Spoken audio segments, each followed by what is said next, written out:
At Carica Consulting, our team understands the operational, cultural, and financial impact of chronic vacancies.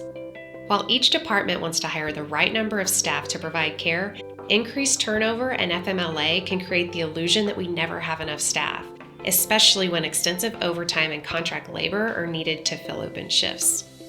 The Hire Ahead strategy uses historical turnover in combination with recruiting metrics like time to fill and orientation time required on the floor to calculate a rolling FTE gap. Staffing leaders should take this vacancy FTE gap and compare it to total department FTEs, as it paints a realistic picture of the open shifts departments regularly fill with premium labor due to vacancies.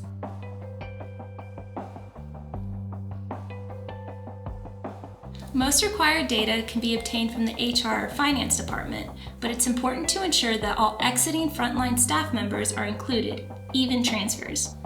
No matter why they left, that team member created a vacancy on the unit, leaving open shifts behind. After all data has been gathered, calculate the number of FTEs to add to the department's current hire target. This will help reduce reliance on premium spend.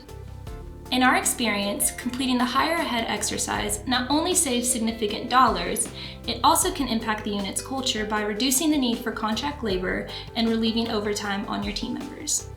For more information on how to complete the Hire Ahead exercise, please visit our website at caricaconsulting.com.